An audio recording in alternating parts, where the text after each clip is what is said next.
à toute éventualité. Et je bénis le Seigneur pour notre ancien Valérie, qui fait un travail magnifique de nous enseigner la parole de Dieu en l'adaptant aux actualités. Parce que lorsqu'on parle des accomplissements prophétiques, beaucoup croient, beaucoup pensent comme si il y aura un dragon qui va monter de la mer. Toutes les caméras du monde entier vont venir le fixer, comme on a dit dans Apocalypse chapitre 13. Hein? Non, ça ne sera pas comme ça. Ça, ce sont des symboles, ce sont des images. Ce qui est dit dans le livre d'Apocalypse, ce sont des symboles, ce sont des images. Maintenant, il faut transformer ces symboles et les images à quelque chose de concret. Et c'est là où il y a le problème. Ce matin, notre bien-aimée Valérie nous a parlé sur les accords d'Abraham. Je vais vous dire une chose. Nous sommes arrivés au croisement des chemins. Deux chemins vont s'ouvrir devant nous. Deux chemins. Regarde ton voisin, dis-lui deux chemins. Deux chemins s'ouvrent devant nous. Le premier chemin est le chemin où les gens vont aller au ciel. Les gens vont aller au ciel. Le deuxième chemin est le chemin où les gens vont rester sur la terre. Donc, nous arrivons aujourd'hui à la bifurcation, au croisement des deux chemins. Maintenant, l'élément central qui va déclencher ces deux chemins, ça s'appelle Daniel chapitre 9, le verset 27. Est-ce qu'on peut lire ça ensemble? Le frère Valérie en a largement parlé. Et moi je vais répondre sur ça. Daniel chapitre 9, le verset 27. Daniel, le livre de Daniel, c'est... En tout cas, si on enlève ces morceaux de la Bible, on allait manquer l'information très importante par rapport aux prophéties et par rapport à la suite des temps. Il est dit dans Daniel, le chapitre 9, le verset 27, « Il fera une solide alliance avec plusieurs pour une semaine. » Il, là, c'est l'Antichrist.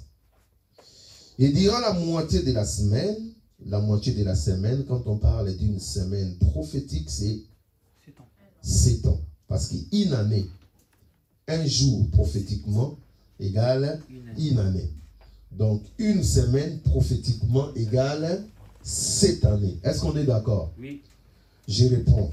Je dis prophétiquement, un jour ici est représenté par une année. Une semaine, prophétiquement, dans ce passage, est représentée par 7 ans. Donc, il là, c'est l'Antichrist. Il fera une solide alliance avec plusieurs pendant une semaine, c'est-à-dire pendant 7 ans. Et durant la moitié de la semaine veut dire quoi? 3 ans et demi. Il fera cesser les sacrifices et l'offrande, c'est-à-dire le temple sera construit. Et lui, il vient, il arrête après 3 ans et demi. Les dévastateurs commettra les choses les plus abominables jusqu'à ce que la ruine et ce qui a été résolu fondent sur les dévastateurs. Nous disons Amen. Amen. Quand je discute avec la plupart des enfants de Dieu, ils me disent qu'est-ce qui va déclencher les choses? Qu'est-ce qui va déclencher au fait les choses de la fin des temps? Beaucoup ils répondent l'enlèvement. Mais ils ont tort. Ce n'est pas l'enlèvement qui va déclencher les choses. Non. L'enlèvement peut intervenir avant le début de 7 ans. Parce que quand on parle de 7 ans, c'est vraiment la prophétie, c'est beaucoup de choses. Bon, ceux qui sont débutants, ceux qui sont... On va aller doucement, parce que ce sont des choses un peu compliquées. Dieu avait donné 70 semaines à Daniel. Et de ces 70 semaines à Daniel, il y a déjà 69 semaines qui s'est déjà accompli. Mais il restait seulement une semaine prophétique. Et au moment où la semaine prophétique, la dernière semaine, c'est-à-dire le dernier 7 ans de ces temps que Dieu avait donné, 70 semaines pour Israël, pour sa restauration, le Messie arrive. Et quand le Messie arrive, il fait une parenthèse que nous appelons l'Église. L'Église, c'est la parenthèse qui se retrouve entre la 69e semaine et la 70e semaine. L'Église est là. Tant que l'Église n'a pas bougé, on ne s'est pas entré dans la dernière semaine prophétique. Il faut qu'il y ait quelque chose qui fera à ce que nous basculons dans la dernière semaine prophétique. Et la parenthèse de l'Église a fait aujourd'hui plus ou moins 2000 ans. Parce que Christ, depuis il est venu, c'est 2000 ans. Et la dernière semaine prophétique, c'est-à-dire les derniers 7 ans des temps de fin, c'est ça ce que nous appelons les événements des temps de la fin. Tous les événements des temps de la fin vont se passer dans la dernière semaine prophétique, c'est-à-dire dans la 70e semaine qui est les 7 ans là. C'est pour cela que ça tremble. Dans la Bible, Jésus a dit, le temps de la tribulation a été écourté. Parce que si cela n'est pas écourté, même le zélie pouvait être séduit. Donc c'est pour cela que le temps est court. La dernière semaine là, en fait, qu'est-ce qui va se passer? Le diable en aura marre de se cacher. Satan, il va avoir marre de se cacher. Il ne va plus se cacher. Comme Jésus est Dieu incarné, au commencement était la parole était avec Dieu, et la parole était Dieu, au verset 14 on dit, et la parole a été faite chair. Et dans Timothée on dit, le mystère de la piété, c'est-à-dire Dieu a pris la forme humaine.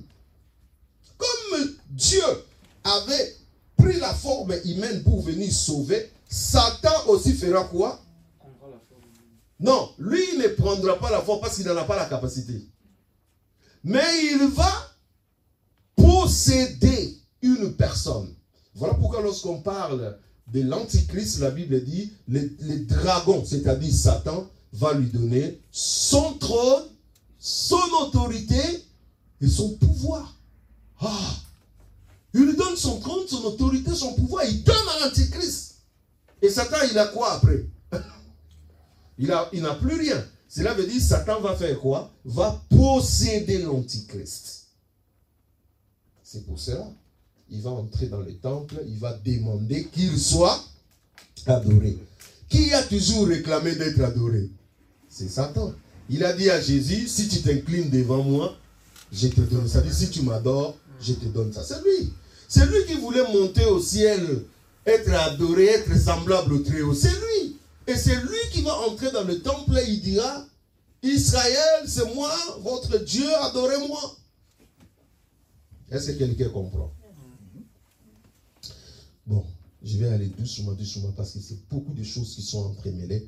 Je ne vais pas vous bourrer la tête avec des choses. Je vous donne des grandes lignes en tant que chrétien que vous puissiez comprendre. Est-ce que vous me saisissez? Jusque-là, ça va? Amen. Alors, le déclencheur de tout ce qui va se passer, ça ne sera pas l'enlèvement. L'enlèvement, c'est quoi? C'est Jésus-Christ qui va descendre dans les airs, la Bible dit dans les airs, et il y aura un son de la trompette. Quand la trompette va sonner, un archange, la Bible dit un archange, c'est-à-dire un Dieu puissant, pardon, un ange puissant. Cet ange-là va crier. Je ne sais pas les cris que cet ange-là va crier, il va pousser un cri. Et la trompette va sonner. Parara, parara. Et la Bible dit, les morts en Christ, ils vont faire quoi? Vont ressusciter directement. Et nous, les vivants, nous serons transformés. Et ensemble, nous allons où? Dans les airs.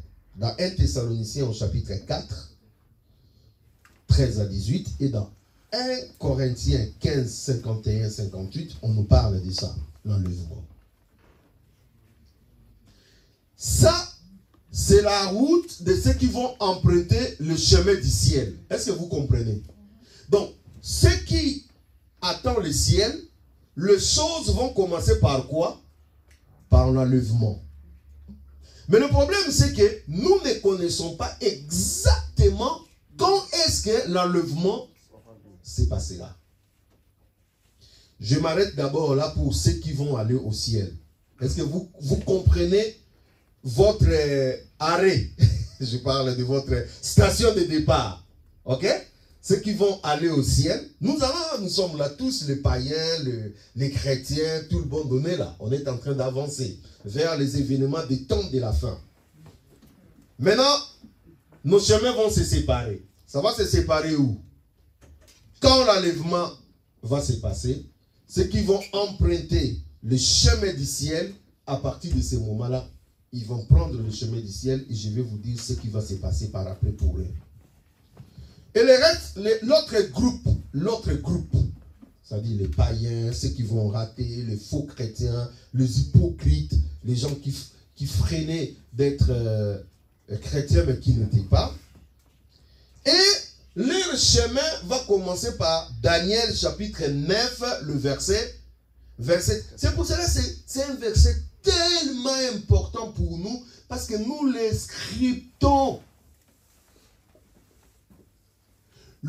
La dernière semaine prophétique, en fait, le déclencheur des événements des temps de la fin, ça va commencer par Daniel chapitre 9, le verset 27. C'est lorsque un homme, en ce moment-là, les gens ne comprendront pas qu'il est l'antichrist. Est-ce que quelqu'un comprend?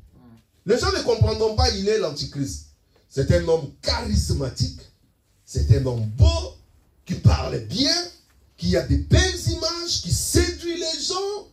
C'est un homme, voilà, qui a, voilà, des allures de quelqu'un qui veut ramener la paix, de quelqu'un de ceci, cela. Et cet homme-là, la Bible dit, il fera une solide alliance. Donc, le 7 ans des temps de la fin va se déclencher par l'alliance que cet homme va faire. Mais écoutez bien ce que je vais vous dire ce matin. L'enlèvement peut se passer avant cette alliance, comme aussi ça peut se passer quelques temps après l'alliance. Ça, c'est Dieu seul qui connaît. Okay? Personne ne va nous dire quand est-ce que l'enlèvement interviendra. Mais seulement nous savons que la dernière semaine prophétique de Daniel va commencer par la solide alliance, pas par l'enlèvement. Si l'enlèvement s'est fait et que la signature de l'alliance tarde, c'est que le compte à rebours n'a pas encore commencé. Demandez-moi pourquoi. Parce que dans la dernière semaine prophétique de Daniel, les 7 ans-là, tous les jours sont comptés. Les 7 ans-là sont des mois de 30 jours. Est-ce que quelqu'un comprend? Sont des mois de 30 jours. Quand tu vois, quand tu fais 3 ans et demi, ça va nous faire à peu près 1260 jours. Tout est calculé. Il n'y aura pas même un jour de plus. Pas même un jour de plus. Donc c'est-à-dire, quand la signature de l'alliance va faire, le compte à rebours a commencé. En fait, c'est chaque jour, vous barrez. Vous savez que là, il n'y a plus de secret. On sait qu'à la fin des 3 ans et demi de la grande tribulation, net, le Seigneur revient. On sait qu'au milieu, c'est-à-dire 3 ans et demi, vous calculez 1260 jours après, il y aura tel événement qui va se passer. Donc, tout est compté. C'est pour cela, mes bien-aimés, nous scriptons cette alliance. Maintenant, écoutez ce qui est dit. Il fera une solide alliance. Une là, c'est politicien, c'est cet homme charismatique. La Bible dit il fera. Or, le verbe qui est utilisé là, il fera, dans d'autres versions, on dit il confirmera. Or, le verbe qui est utilisé là, c'est gabar, en hébreu, gabar, qui veut dire confirmer quelque chose qui existe déjà. Oh, est-ce que vous comprenez? Confirmer quelque chose qui fait comment? Qui existe déjà. Donc, en gros, quand l'Antichrist il va s'élever, il ne va pas fabriquer quelque chose. Il va s'appuyer à quelque chose qui fait quoi? Qui existe. C'est-à-dire à une alliance qui a commencé à être déjà promis avant que lui il arrive. C'est pour cela que nous sommes en train de regarder attentivement aux accords d'Abraham. Parce que vous savez, les accords d'Abraham viennent de quel accord? Ah, ça c'est un vrai devoir que je vais vous donner. Les accords d'Abraham, lui-même, il est aussi l'émanation de notre accord. En fait, ça a commencé, ça vient petit à petit, petit à petit, petit à petit. Depuis un temps. Et puis il arrivera un moment où l'Antichrist va s'élever. Il dira, bon, en ce moment, qu'est-ce que nous faisons? On met fin. Les accords d'Abraham, pour ceux qui ne savent pas, a commencé depuis longtemps avec l'Égypte qui a signé la paix avec Israël. L'Égypte, c'est le premier pays du Moyen-Orient qui avait signé les accords de paix avec, quand le roi, je crois, Assad, avait échoué dans son plan où Israël avait récupéré la Sinaï, tout ça, ah ben, il a compris que non, c'est parti, je n'aurai plus ça. Il est allé signer les accords de paix avec Israël, il a reconnu la paix, et puis Israël il a retourné ses terres. Donc les premiers accords ont commencé avec Égypte et Israël. Et puis, ça a commencé à aller, jusqu'à ce que nous avons eu le vrai accord qui a fait trembler la terre. Vous savez, à ce temps-là, nous, on avait peur, on a dit, attention, est-ce que ce n'est pas les accords qu'il fallait? Mais il y avait beaucoup de choses qui manquaient encore dans la pièce des puzzles. Ça manquait de choses, mais l'accord était là. Vous savez, c'était quel accord? Les accords d'Oslo. Les accords d'Oslo, c'est les accords qui a permis Bill Clinton, qui a signé avec Yasser Arafat, ceux qui connaissent, c'est un peu vieux, avec Isaac Rabin, le premier ministre israélien. Ils ont signé un accord devant Bill Clinton aux États-Unis, les accords d'Oslo. Et malheureusement, comme le temps n'était pas encore là, un orthodoxe, un extrémiste, il a tiré sur Isaac Rabin et la guerre a repris. Donc ce n'était pas le vrai accord déclencheur. Mais vous voyez quand même qu'il y a eu une base. Et les accords d'Abraham, en partie, s'est reposé sur les accords d'Oslo. Vous voyez qu'on est en train de faire quoi? D'ajouter. Et là, nous sommes dans les accords d'Abraham. On nous a montré, chaque jour, il y a de nouveaux pays qui commencent à faire quoi? À s'ajouter. Alors, ici, on dit que Gaba, il va confirmer. C'est-à-dire quoi? Il y aura des accords qui seront là. Lucas, il va venir, il s'appuie sur ça. C'est pour cela aujourd'hui les gens se posent la question, est-ce que Donald Trump, c'est lui l'antichrist? Non, il peut aussi ne pas être, c'est pas lui. Mais il y a quelqu'un qui va venir par après, lui il fera quoi? Il va surfer sur ce qu'il est en train de faire, confirmer cela, et puis commencer. Est-ce que quelqu'un me comprend? Donc, comprenez bien ce que je suis en train de vous dire. Ça c'est, si vous comprenez ça, vous avez l'avenir de l'humanité devant vous. Vous avez l'avenir de ce qui va se passer devant nous. Nous arriverons à un point. Dans ce point-là, le premier chemin qui vont prendre ça, c'est les chrétiens. Et ils prendront leur départ à partir de quoi? De l'enlèvement. Ok? Et le deuxième chemin, c'est le monde, les nations, le païen qui vont le prendre. Et ils prendront leur chemin à partir de quoi? De la signature de l'alliance. Écoutez, je vais vous dire. Le jour où vous entendrez à la télé, on vous dit que non, d'autres pays ont rejoint les accords d'Abraham et que le pays signataire des accords d'Abraham ont décidé de mettre en œuvre 7 ans. Est-ce que quelqu'un me comprend? 7 ans pour résoudre le problème d'Israël avec la Palestine, avec le pays arabe. Et dans ces 7 ans-là, on vous décrit des choses. Dis avec moi, c'est fini. C'est fini. Et c'est pendant ce temps-là, l'église, ceux qui connaissent la prophétie, vont faire ce qu'on appelle le cri de minuit. Dis avec moi le cri de minuit. Le cri de minuit veut dire quoi? Voici l'époux, allez à sa rencontre. Donc, en fait, il y aura le dernier réveil. Le dernier réveil, c'est quoi? Cela veut dire, par exemple, moi là, Valérie là. Hein? On connaît la prophétie, non? On attend ces accords. Imaginez-vous, parce que moi j'ai dit, comme le frère Valérie a dit, ça sera trop sérieux. Les accords d'Abraham là. Voyez l'Arabie Saoudite. L'Arabie Saoudite est derrière. Hein? Ça envoie encore. D'autres pays, allez, ça envoie, ça regarde. Parce que l'Arabie Saoudite, c'est le cœur d'Islam. Le cœur. Donc, c'est-à-dire, le cœur ne va pas aller directement.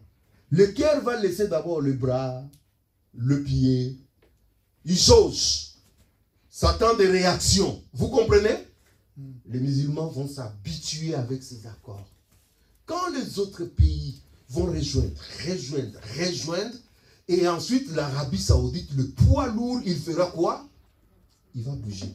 Quand l'Arabie Saoudite il va entrer dans les accords d'Abraham, mes amis, retenez ce que je suis en train de vous dire. Ça sera chaud. Ça sera chaud. Et nous savons qu'il y a des fils qui sont tirés en bas par rapport à ça. Donc, écoutez, je vous dis maintenant des choses claires. Comment ça va se passer? Les chrétiens vont commencer à crier. Moi, Valérie, Pasteur Olivier, on va aller sur les réseaux sociaux. On crie, non frère, attention, la Bible a dit, Daniel chapitre 9, le verset 20, c'est lui qui signera ses accords de 7 ans. Il fera une solide alliance pour plaisir. C'est lui l'antichrist, donc le monsieur que vous êtes en train de voir. C'est lui l'antichrist. Beaucoup de gens vont commencer à faire quoi? À se réveiller. Les chrétiens qui dormaient là, ça commence à faire quoi? Il y a ce qu'on appelle le dernier réveil. La pluie de l'arrière-saison. La dernière moisson là qui va emballer les gens. Le cri de minuit. Vous savez, qu'est-ce qui a réveillé ce qui a réveillé les vierges? C'était quoi? Une femme, un homme qui dit, voici l'époux. C'est ce qui a réveillé les vierges qui dormaient. Au milieu de la nuit, il y a une personne qui vient écrire, voici l'époux. Et ceux qui dormaient, ils se sont sursautés. Il y a ceux qui ont pris les lampes, machin. Donc il y aura eu un dernier réveil. Quand les gens vont voir Daniel chapitre 9, verset 27 s'accomplir, les gens vont crier dans des réseaux sociaux, les gens vont faire des séminaires, le monde va être comment? Secoué. Le monde chrétien dira, il y a un problème, il y a un problème. Danger. Vous savez, dernièrement, lorsque quelqu'un a dit que l'enlèvement se passera, c'était les... Quand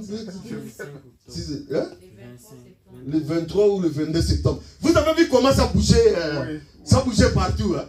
Tout le monde, même si quelqu'un ne croyait pas, mais au moins il a dit, il est quand même préférable de mettre sa vie en ordre, on ne sait jamais. Même si les gens disent, ça ne va pas arriver parce que Jésus a dit, on connaît ni les jours, ni les... Mais vous sentez quand même une partie qui dit, on ne sait jamais, il faut toujours mettre sa vie en ordre. Là, c'était pour un truc comme ça. Mais imaginez-vous maintenant, la signature de l'alliance est faite. C'est-à-dire, dans le milieu chrétien, ça sera qui là? Vous avez entendu. Et ceux qui n'avaient pas encore la crainte de Dieu commence à faire quoi? Le dernier réveil. Mais pendant ces temps-là, à la télé, partout, on vous dit, oh non, laissez le monsieur tranquille. On connaît son père, on connaît sa mère. C'est un homme charismatique, il a commencé sa carrière ici. Le monde ne verra pas l'antichrist. Parce que pour voir l'antichrist, il faut avoir les yeux spirituels. Si tu n'as pas les yeux spirituels, tu verras un beau gosse, un homme normal, éloquent, charismatique, qui a des projets. Il y aura carbone zéro. comment vous appelez, situation climatique, j'ai déjà trouvé la solution. Eh ben ouais. Wow. Est-ce que vous comprenez là où nous sommes? Maintenant, pendant quelques minutes, je vais dessiner un peu les événements qui vont se faire dans ces deux chemins. Pour ceux qui vont emprunter le chemin du ciel, j'avais dit, ça va commencer par l'enlèvement. Après l'enlèvement, ces gens vont aller au ciel. Ok? Nous allons au ciel. Parce que c'est ce qui est dit dans la Bible. Nous allons au ciel. Quand nous arrivons au ciel, la première des choses qui se passera au ciel, c'est le tribunal de Christ. Dis avec moi, tribunal de Christ. Ah ouais, le jugement commencera à la maison. Avant que Dieu juge le monde, avant que Dieu juge les incroyables, les dangereux là, Dieu va d'abord commencer à juger l'Église. Mais attention, attention. Les jugements dont je suis en train de parler dans le tribunal de Christ, ce n'est pas un jugement où le Seigneur va dire, Olivier, toi, bon, conclusion, je t'envoie en enfer. Dis avec moi, Jésus ne va pas envoyer quelqu'un en enfer au tribunal de Christ. Dis avec moi, Zéro. Le fait que tu sois déjà enlevé, c'est que tu es un élu de Dieu. Est-ce que tu peux acclamer le Seigneur? C'est ça qui est bon. C'est ça que je veux. C'est ça que j'attends. Alléluia. Donc, le jugement, le tribunal de Christ, c'est pour les chrétiens. Le tribunal de Christ, ce n'est pas un tribunal où on va envoyer les gens en enfer. Non. Mais le tribunal de Christ, c'est un tribunal afin que chacun de nous soit récompensé par rapport à ses œuvres. Amen. Il est dit dans 2 Corinthiens chapitre 5, le verset 10. On parle du tribunal. Il faut que nous comparaissions tous devant le tribunal de Christ et que chacun reçoive en bien ou en mal ce qu'il avait fait pendant sa vie sur la terre. C'est ça la première des choses. Et c'est pour cela, vous voyez, entendez Jésus quand il disait, celui qui persévérera, celui qui vaincra jusqu'à la fin, je confesserai son nom devant les anges. Ça sera quand? Au tribunal de Christ. Le Seigneur va appeler Adrien, viens. Hey, Adrien, viens. Je vais te montrer comment ça sera. Adrien, il vient devant le Seigneur. Tu te mets là. C'est un exemple. Il ne faut pas dire que non, le pasteur est devenu le Seigneur. Non, c'est un exemple. Adrien, c'est... Maintenant, le Seigneur commence à appeler. Adrien, tu m'as accepté. Oui, tu as travaillé pour moi. Tu as été fidèle dans ton œuvre. Tu es un bon serviteur. Et les anges vont acclamer. Waouh! Dis avec moi, ça sera chaud. Tous les anges, les archanges, tout le monde. Viens là, mon frère. Tu as pressé pourquoi? Tu ne veux pas le ciel ou tu ne veux pas? Tu veux connecter aux choses du ciel ou tu ne veux pas? Voilà. Donc, maintenant, les anges acclament, Dieu confesse. Il dit à Adrien ce qu'il avait fait de bon ou de mal. Et il dit maintenant, Adrien, pour ce que tu as fait, voici la couronne qui t'est réservée. Il y a plusieurs couronnes. Il y a la couronne de vie, il y a la couronne de justice, il y a beaucoup de sortes de couronnes. Le Seigneur lui-même, il prend la couronne, il fait quoi? Il dépose. Oh là là. Quand Adrien reçoit la couronne, il ploie les genoux, il enlève la couronne, il jette aux pieds de Jésus. Il dit, Seigneur, je ne suis pas digne. C'est pour cela que vous voyez les 24 vieillards. Tout ce qu'ils font, ils enlèvent leur couronne, ils jettent aux pieds de Jésus. Ils disent, nous ne sommes pas dignes. C'est toi qui es digne de porter cette couronne. Mais comme Jésus nous aime, il veut partager sa gloire avec nous, il te récompense pour ce que tu as fait. Il te met la couronne. Alléluia. Maintenant, ta couronne là détermine automatiquement ta place dans l'hiérarchie. Oh, dis avec moi, c'est chaud. C'est chaud.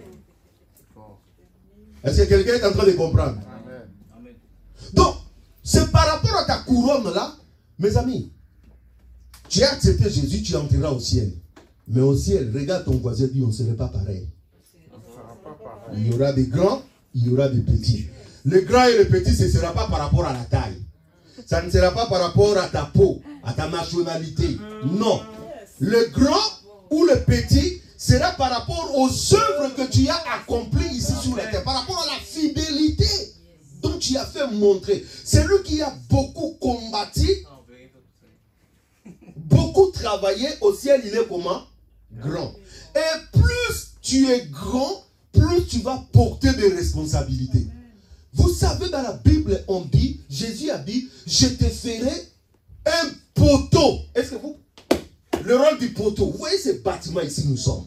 C'est soutenu par quoi? Il ne parle pas de poteau. Le terme est colonne. My God. Est-ce que vous comprenez le terme colonne? Donc, vous voyez ces bâtiments que nous sommes là, plus élevés là. Il y a des colonnes qui soutiennent cela. Une fois ces colonnes-là sont cassées, le bâtiment va s'écrouler. Maintenant, dans le royaume de Dieu, stratégiquement, Dieu a vu ton travail, ton amour, ta fidélité. Il te fait comment? Une colonne. Ah! Mon frère, tu prends ta couronne, tu vas t'asseoir. Les anges t'acclament, les anges adorent. Les anges disent, Adrien, tu as gagné, tu as vu ta persévérance, ta fidélité, tu as payé, regarde ce que tu as. Et toi-même, quand tu regardes comme ça, tu dis, au ciel, j'étais pauvre, sur la terre, là, j'étais pauvre, j'étais rien, j'étais ridicule. Mais ici, ici c'est grave. Chacun de nous va passer tour après tour. Quand ça a fini, maintenant, on sait qui est grand et qui est petit. Dieu est le Dieu de justice. Dis à ton frère, Dieu est juste. Hein? Ah ouais, Dieu est juste. Comme tout le monde a été récompensé, on a dit à tout le monde ce qu'il y a, tout le monde a sa couronne. Est-ce que quand vous allez dans une fête, un général s'assoit à côté du capitaine? Non. Le général va s'asseoir où? À côté des généraux. À côté des généraux. Après les généraux, qui vont s'asseoir? Des colonels. Après des colonels, qui vont s'asseoir? Des majors, je ne sais pas moi, hiérarchie. Lieutenant-colonel, je ne sais pas moi. Après, ça sera des capitaines, des lieutenants, des adjudants, ainsi de suite. Donc, quand chacun, on saura qui est qui, nous passons maintenant à la troisième étape qui sont les noces de l'agneau. Dis avec moi les noces de l'agneau. Les noces de l'agneau, c'est quoi? C'est l'église qui va se marier. Le terme, je peux utiliser terre à terre. Mariage. Entre l'époux et l'épouse. L'époux, c'est qui? C'est Jésus. L'époux, c'est qui? C'est l'église. Il y aura le noce. Dans ces noces-là, chacun va s'asseoir selon sa couronne. L'hiérarchie qui vient d'être déclarée dans le tribunal de Christ. Bon, il y a quelqu'un qui a voulu faire le malin. Non, une femme. Elle a voulu faire la maline. Hein? La maman du fils de Zébédée. Elle a sauté les choses. Elle vient comme ça, elle dit... Est-ce que quelqu'un est en train de comprendre ce que je dis? Alléluia. En tout cas, il n'a pas voulu faire la maline, c'était le cœur qui parlait. Bon, laissons. Écoutez, elle, il n'y a pas encore le tribunal, il n'y a pas encore été tout. Elle est venue, elle dit, Jésus, moi j'ai quelque chose à te demander exceptionnellement. Jésus dit, exceptionnellement? Ouais, ben tu peux demander. Il dit, je vais... Oh non, cette maman était visionnaire. Quand le Dieu avec moi, il faut se connecter aux choses d'en haut. Cette femme-là s'est connectée aux choses d'en haut. Elle a été en avance de Pierre, en avance de Jean, en avance de tout le monde.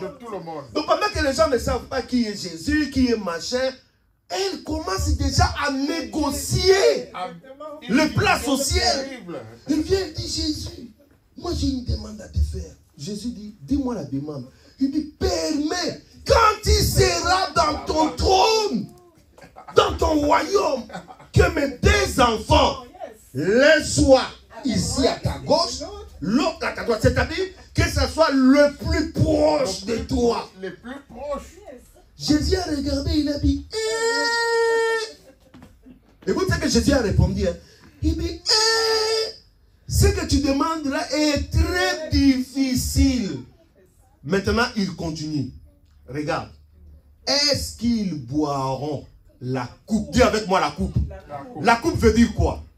Le travail, l'œuvre, la souffrance. Donc en gros, Jésus est en train de lui dire, de dire à cette dame-là ceci. Ce que tu es en train de me demander là, ça ne dépendra pas de moi. Ça dépendra de la coupe que tes enfants vont boire. Est-ce que quelqu'un qui presse Jésus, on va la couper la tête, aura la même récompense avec toi là pour venir à la prière? Il y a un problème. Ah non, mon ami. Il y a des gens qui ont sacrifié leur vie. Oui. Qui se sont coupés. On a coupé pour eux la tête. Les gens, vous savez, il y a des chrétiens, on les a tués. On prend des cordes. On met pieds, bras de ce côté. On prend d'autres. On prend des chevaux. On demande aux chevaux qui sont de ce côté. Go! On demande aux chevaux qui sont de l'autre côté. Go! Et la personne va faire quoi? Va se déchirer. Dans cette douleur-là, quand on prenait des pierres, hein, on lançait à Étienne. Hein? Étienne continue à prêcher, à révéler la parole, à prêcher les Juifs, à prêcher. Ces gens-là, ils grinçaient dedans. Ils ont pris des pierres, ils ont commencé à lui lancer. Étienne est en train de continuer. Et une personne comme ça au ciel, tu crois qu'il aura la même récompense avec n'importe qui? Non. Ah mais non, Dieu, dis à ton voisin, Dieu est juste, frère. Dieu est juste. Donc, lorsque nous allons aux noces de l'agneau, chaque personne sait sa place. Il y a des gens qui seront au fin fond de la table là-bas. Ça veut dire la table commence ici, Jésus est ici, lui se retrouve du côté d'Afghanistan là-bas. Mais au ciel toujours. Parce que la table sera... la table sera tellement longue. Plus tu pèses, plus tu te rapproches de Jésus. Moins tu pèses, moins tu te retrouves du côté de... Vous comprenez? Moins tu te retrouves du côté de... Mes amis, il faut profiter de servir Dieu pendant ce temps. Serve Dieu. Sois fidèle dans l'œuvre, dans l'adoration. Serve Dieu. Parce que ta place au ciel en dépend. Est-ce que quelqu'un est avec moi? Amen. Et dans les noces de l'agneau là, nous allons manger le meilleur mets, le mets succulent. On va manger au ciel. Dans ces noces de l'agneau là, ces jours-là, on va boire du vieux vin. Dis avec moi, du vieux vin. Du vieux vin. Dis avec moi, du vieux vin. Là, parce que Jésus a dit à ses disciples, il dit, je n'en boirai plus le fruit de la vigne jusqu'à où? Dans le royaume. Ah oui, Jésus a dit ça pendant la Sainte Seine. Il dit, prenez, buvez, je n'en boirai plus jusqu'au royaume. C'est-à-dire, Jésus va boire ce jour-là au noces de l'agneau. Oh, il y aura du plat, du mets succulent, du mets que des anges vont préparer pour le noces, mes amis. Oh, les Seigneurs, le Saint-Esprit est en train de travailler le cœur là. Alléluia. Des vieux vins, mes amis. Il y aura quelque chose de puissant. Voilà pourquoi vous devez prendre au sérieux votre vie chrétienne. Parce qu'il y aura des choses qui vont se passer. Des couronnes, des habits, des choses incroyables. Un chrétien qui a compris ces choses ne peut pas aller dans le péché. Un chrétien qui a compris ces choses ne peut plus être Adam d'ici. Un chrétien qui a compris ces choses, même quand on se moque de lui, même quand on dit ceci, cela, il est constamment connecté à ces choses. Alléluia. Est-ce que quelqu'un me comprend? Amen. Le noces de l'agneau, chacun est là, dans sa gloire, à côté de Jésus. Est-ce qu'on peut acclamer le Seigneur? J'aime l'Esprit du Seigneur. Ça c'est la profondeur de la parole. Mais écoutez, dans Apocalypse 19, 5, 6 et Apocalypse 11, 15, 19, il y a un autre événement que les gens ne comprennent pas. Après les noces de l'agneau, demande-moi qu'est-ce qui va suivre. Aïe, aïe, aïe, aïe, aïe, aïe, aïe, aïe. On arrive au ciel. Écoutez-moi bien. On arrive au ciel. Nous passons par le tribunal de Christ. Chacun est récompensé. Après le tribunal de Christ, nous allons aux noces de l'agneau. Cette union s'est faite avec Christ. Après, le roi va être investi pour son règne. Un ange dit, le temps où tu es arrivé, où les royaumes de la terre seront donnés à qui? À Christ. Parce qu'à ce moment-là, sachez que Christ va maintenant se préparer pour descendre pour le règne des 1000 ans. Donc, avant que Christ descende, au ciel, il y a une cérémonie d'investiture. On va lire ça, mes amis, on va lire ça. Prenons dans Apocalypse 19. Apocalypse 19. Apocalypse 19. Oh, la parole est magnifique, mes amis. Apocalypse 19. Qu'est-ce que la Bible nous dit? Verset 5. Et une voix sortit du trône disant, louez notre Dieu, vous tous ses serviteurs, vous qui le craignez, petits et grands. Et j'entendis comme une voix d'une foule nombreuse, comme un bruit de grosses eaux, et comme un bruit de fort tonnerre disant, alléluia, car le Seigneur notre Dieu Tout-Puissant est entré dans son... La Bible dit, et quoi? Est entré dans son règne. Avant que Jésus descende, il est déjà investi au ciel comme le roi. Là, nous sommes dans Apocalypse 19. Lisons dans Apocalypse 11. Là encore. Apocalypse 11, le verset 15.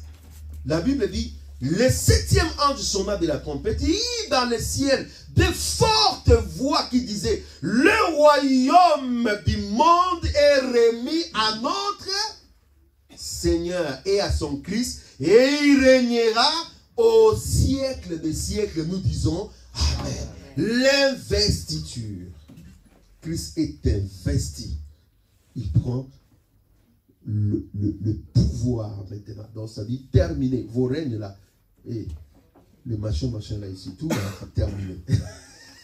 Est-ce que vous comprenez ce que je dis? Quelqu'un a compris ce que je dis? Tous les rois là, à partir d'aujourd'hui, c'est quoi? Hein? C'est terminé. On a terminé.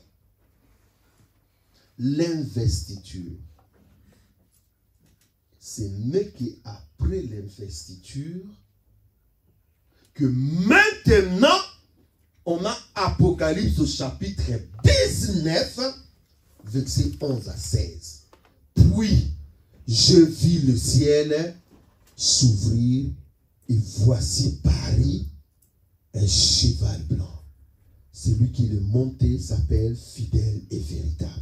Là maintenant, le Seigneur, il descend pour juger les nations et prendre le commandement du règne millénium. En ce moment-là, nous qui sommes montés avec le Seigneur, vous vous souvenez, non? On était d'abord montés, non? On a été au tribunal de Christ. Après, on est passé par les noces. Après les noces, on a assisté à l'investiture du Seigneur. Et après, nous faisons quoi? Nous descendons avec lui. Et ceux qui ont été plus élevés, ils vont prendre la commande des nations avec Jésus. Le quartier général, quand Jésus vient, il va détruire. Parce que quand Jésus revient, ça fait exactement la fin de quoi? De la dernière semaine prophétique de Daniel. C'est-à-dire les 7 ans fait quoi? Donc, tous ces temps-là, nous serons au ciel. Il y a des choses qui sont en train de se faire. Vous voyez? Donc, il y a des choses, des événements qui se font au ciel. Et des événements aussi se font sur la terre. Je n'ai pas encore parlé des choses qui se font sur la terre. Je parle seulement des choses qui se font au ciel. Vous avez vu qu'il y a beaucoup d'événements qui se font. Et ça va couvrir tout le temps où les malheurs, des choses se font ici. Nous, on est là, on fait des choses. Quand tout ça va finir, maintenant, la parousie, dis avec moi la parousie. L'avènement de Christ, le retour glorieux. Le Seigneur descend. Et quand il descend, c'est pendant la guerre d'Armageddon. Il va anéantir les nations. Il détruit les nations. il détruit toutes les armées du monde. Et la Bible dit, oh là là là là là là là, mes amis, écoutez bien ce que j'ai à vous dire. Le Seigneur Jésus, il avait dit à ses disciples dans le mont d'Olivier, tel qu'il est monté, tel qu'il va descendre. Là où il est monté là, c'est là où il va descendre. La Bible dit, le pied de Jésus, le cheval blanc va s'opposer où? Sur la montagne des Oliviers. Le premier endroit que le Seigneur posera ses pieds lorsqu'il viendra, ce ne sera pas à Paris, ce ne sera pas à New York. Ça sera sur la montagne des Oliviers. Son cheval va atterrir là. Bam! Et la Bible dit, la gloire du Seigneur sera tellement puissante que la montagne ne saura pas supporter la gloire du Seigneur. La montagne va faire quoi? La montagne va trembler. La montagne va trembler et la Bible dit, la montagne va se scinder à deux. Une partie va de l'autre côté, une autre partie, il y a une vallée qui se forme là. Et Jésus va entrer dans cette vallée-là, jusqu'à dans la porte dorée de Jérusalem. Ah, béni soit celui qui vient au nom du Seigneur. La porte s'ouvre. Ce jour-là, il était venu avec un anneau, un petit de... Un anneau, hein? Comment vous appelez? Un anneau. Hein? Un anneau. Oui. Hein? En signe d'humilité. Hein? Mais là, il ne vient pas en signe d'humilité. Là, il vient avec un cheval blanc. Mes amis, il va entrer magistralement dans la porte et voilà, il est dans des rues de Jérusalem. Le Mashiach. Et il va établir son trône, son règne, son quartier général à Jérusalem.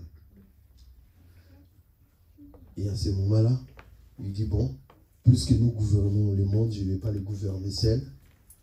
Olivier, je t'établis représentant du Mashiach en Australie. Oui, Seigneur. Olivier, il va en Australie. Yvette, je t'établis représentant de Mashiach à Singapour. Mais il ne faut pas croire que parce que tu es français, on va t'envoyer en Europe. Là, il n'y a plus d'histoire de français. Là, tu portes le corps de gloire. Est-ce que quelqu'un comprend? Là, tu es, en fait, tu appartiens au royaume. Tu portes le corps de gloire. Tu n'as plus de lien au moi France. Il n'y en a plus. Tu es du royaume. Est-ce que quelqu'un comprend? C'est grave. Hein? Ça, c'est le chemin de ceux qui vont prendre le ciel. Comment ils vont monter et comment ils vont descendre. Maintenant, le chemin de ceux qui vont rester. Ah, mes amis, c'est un chemin compliqué. D'abord, signature d'alliance. Après la signature d'alliance, tout le monde commence à parler de paix. Paix. Oh, la paix, on a fait la paix. Oh, Israël a fait la paix avec. Oh, la solution des deux États. Oh, tout a été trouvé. Wow. Le frère Valérie vient de nous dire, ils ont construit une maison à Abu Dhabi. Hein? Oh, la maison de paix d'Abraham. Vous voyez comment les trois religions se sont retrouvées. Probablement sur la montagne qui est là où il y a la mosquée. Aujourd'hui, donc du rocher. Hein? L'esplanade du temple. Hein? Ou l'esplanade du mosquée, tout. Mes amis, il y aura peut-être une mosquée, un temple, ou je ne sais pas moi quoi. Ils vont demeurer, ils vont faire leur histoire là au nom de la paix. Hein? Au nom de la paix, on va trouver la solution pour tout le monde, ainsi de suite. Au nom de la paix. 3 ans et demi où on ne parle que de la paix, le bien-être, l'amour. Il n'y aura plus à prêcher Jésus parce que ceux qui prêchent Jésus là, ils sont déjà où? Ils sont au ciel. Ceux qui restent là, ce sont des faux. Maintenant, on les trompe, ouais, la religion mondiale. Déjà, aujourd'hui, ça commence à se dire, la religion, aujourd'hui, c'est l'amour. C'est le valeur universel. Dis avec moi, le valeur universel ne te sauvera pas. Celui qui te sauvera, c'est Jésus. Alléluia. Ce n'est pas le valeur universel. Tu peux avoir le valeur universel. Si tu n'as pas Jésus, la place, c'est l'enfer. C'est Jésus qui sauve. Donc, ils vont tromper la paix, tromper la paix, tromper la paix. ils vont construire les temples, ils vont faire des choses, ils vont faire des alliances, ils ont fait. 3 ans et demi après. Mais avant là, il y aura 2 témoins. 2 témoins qui vont sortir d'Israël. Ils vont commencer à faire quoi? À bousculer le peuple. Vous là, la personne que vous avez fait l'alliance là, ce n'est pas une bonne personne. Ce n'est pas lui, le vrai, que vous êtes en train d'addiler là. Le vrai va arriver. Les 2 témoins vont commencer à faire quoi? À réveiller, à préparer. Ils auront le rôle de Jean-Baptiste. Jean-Baptiste a apparu pour faire quoi? Pour préparer le peuple à l'avènement du Mashiach. Les 2 témoins vont préparer aussi l'Israël. Parce qu'à ce moment-là, le yeux du Seigneur est braqué d'abord sur Israël. Maintenant, c'est les nations qui sont sauvées par le moyen de l'Église. Mais là, Israël sera sauvé. Vous voyez, les 2 témoins vont circuler, vont pousser. 3 ans et demi après la signature, l'homme de paix, entre guillemets, l'antichrist, la personne ne le connaît. Même les juifs sont criblés. Ils ne veulent pas écouter. Va dire, bon, je vais aller au temple, je vais aller maintenant faire des sacrifices, ainsi de suite. Les gens sont contents. L'homme de paix arrive où? À Jérusalem. Quand il arrive à Jérusalem, on fait la cérémonie, on lui donne la parole et il va dire, écoute, ô Israël, je suis votre Dieu. Je suis votre Dieu. Adore-moi. Les faibles vont faire quoi? Vont adorer. Et les forts vont faire quoi? Vont refuser, dire, imposture, tu n'es pas Dieu. Et Israël va s'agiter. Ils vont dire, non, toi tu n'es pas Dieu. Ils vont rompre l'alliance qu'ils ont fait avec le Messie. Et le Messie va dire, ah bon, puisque vous rompez l'alliance avec moi, je vais vous ramener des forces. Et à partir de ces moments-là, les 3 dernières années du 7 ans commencent. Et ça maintenant, c'est ça ce qu'on appelle la grande tribulation. La Bible dit, Jésus avertit, il dit, lorsque vous verrez l'abomination de la désolation dont a parlé le prophète Daniel s'établir dans le lieu saint. Écoutez, Jésus dit ceci, lorsque vous verrez l'abomination de la désolation dont a parlé le prophète Daniel s'établir dans le lieu saint, c'est-à-dire lorsque l'Antichrist va se proclamer Dieu dans le temple, écoute ce qui suit. Il dit, celui qui est dans la montagne, qui ne descende plus. Celui qui est allé dans le champ, restez là-bas. Fouillez, fouillez. C'est-à-dire, les gars vont commencer à faire quoi? Massacrer, tuer, détruire. Tout ce qui sera dans son chemin, il détruit. En France, aux États-Unis, partout, il réclame l'adoration. Si tu ne me sers pas, tu es mort. Et en ce moment-là, il va mettre sur place le nouveau système 666 pour manger, pour boire, pour acheter, pour étudier, pour monter dans un train, dans un taxi, pour faire tout ce que tu veux. Il faut que tu t'inscris dans le nouveau système. Et quand tu t'inscris dans le nouveau système, tu dois lui prêter allégeance. Et quand tu lui prêtes allégeance, on te donne la marque 666. Une fois que tu as reçu cette marque 666, pour toi c'est fini. C'est l'enfer, la séparation. Mais comme les gens doivent manger, doivent travailler, les gens doivent faire quelque chose. Ils sont obligés de faire quoi? D'autres vont dire, ah, ça ne fait rien, ça ne fait rien, ça ne fait rien. Et le monde entier commence à faire quoi? À adorer. Et ça, c'est l'enfer. Et pendant ce temps-là, la colère de Dieu commence à se déverser. Les trompettes sonnent, les coupes sonnent. il y a la colère de Dieu qui se déverse. L'Antichrist va aller tuer les 2 témoins. Il les tue. Il les amène dans la place publique à Jérusalem. Les 2 témoins sont traînés par terre. Le roi de ce monde se réjouit avec lui. Mais au bout de 3 jours, la Bible dit, un souffle est venu fort. Entre années, ils sont ressuscités, ils sont enlevés au ciel. Dites Amen avec moi. Alléluia. Amen. Et pendant ce temps-là, la Chine, la Russie, le roi du Nord et le roi du Nord, c'est-à-dire la Chine et la Russie, tout, ils vont former un complot. Ils disent on en a assez avec ces messieurs. La Bible dit les nouvelles vont venir de l'Orient. Ça va le bouleverser. Et c'est à ce moment-là, tous les armées vont se diriger direction Megiddo. Megiddo en Israël.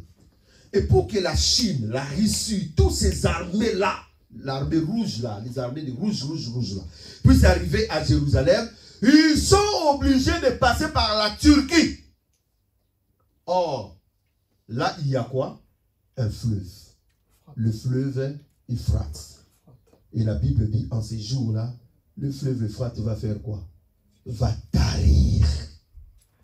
Afin de laisser ses armées passer. Direction Jérusalem. Et quand ils arrivent à Jérusalem, quand ils arrivent à Megiddo, ils vont se rassembler là pour attaquer maintenant Jérusalem. Et c'est lorsque les enfants d'Israël vont commencer à crier, à pousser des cris, que le ciel va s'ouvrir et le Mashiach descend. Est-ce que quelqu'un comprend? Tout dépend du chemin que tu vas prendre. Si tu prends le chemin du ciel, c'est la joie éternelle. Amen. Mais si tu prends le chemin de la terre là, tu es mort, c'est chaos. Chacun va prier maintenant pour son âme. Prie pour ton cœur. Dis Seigneur, aide-moi, aide-moi. En tout cas, je veux que nous prions même pendant 2-3 minutes. Prie ton cœur, dis Seigneur, aide-moi, aide-moi, aide-moi, aide-moi, aide-moi. Aide-moi, Seigneur, aide-moi. Je veux ne pas rater, je veux ne pas être distrait, je veux ne pas être distrait, je refuse la distraction. Aide-moi, Seigneur, aide-moi, Seigneur, aide-moi, Seigneur. Seigneur, tu as réservé des choses magnifiques pour moi au ciel. Tu as réservé quelque chose de puissant pour moi au ciel. Je veux vraiment que tu m'aides. Aide-moi, Seigneur, à ne pas être disqualifié. Aide-moi, Seigneur, à ne pas rater. Pendant que le monde est dans la distraction, donne-moi l'intelligence comme la maman de CPT qui négocie des choses. Aide-moi pendant ce temps, Seigneur, au moment où les gens dorment, que nous puissions te servir à fond, ô Dieu de gloire. Manifeste ta bonté, manifeste. Nous allons prier, chacun va prier pour son service, pour l'œuvre. Dis Seigneur, aide-moi à travailler pour toi, à fond. Priez le Seigneur, Seigneur Dieu de gloire. Je prie que tu m'aides à travailler pour toi à fond, Seigneur. Je sais que c'est important pour moi de faire des travaux, oh mon Dieu, pour souvenir à mes besoins, Seigneur, aux besoins de ma famille, mais que je ne lâche pas, oh mon Dieu, le regard sur toi. Seigneur, manifeste ta bonté. Aide-moi à travailler pour toi dans ton œuvre, pour la gloire de ton nom. Nous allons prier le Seigneur pour que nous soyons vrais dans le cœur. Il y a des gens qui servent Dieu, qui viennent à l'église, mais qui ne sont pas vrais avec Dieu. Prie le Seigneur que tu sois vrai dans ton cœur. Seigneur Dieu de gloire, je prie que je sois vrai dans mon cœur. Que je ne sois ni chaud ni froid, Seigneur. Que je puisse, oh mon Dieu, alléluia, merci Seigneur, que je puisse vraiment refléter ta gloire. Pour, oh mon Dieu, ta bonté. Manifeste-toi, Seigneur. Que je sois vrai dans mon esprit. Béni sois-tu, Seigneur. Merci pour ce temps que nous avons passé dans ta parole. Au nom de Jésus, notre Seigneur et Sauveur, nous avons ainsi prié. Amen. Est-ce qu'on peut acclamer le Seigneur? Dieu est magnifique. Amen. Nous sommes arrivés à la fin. Chaque vendredi, nous avons la prière 17h30 jusqu'à 18h30. Donc on a un bon moment d'intercession ici. Si vous n'avez pas là où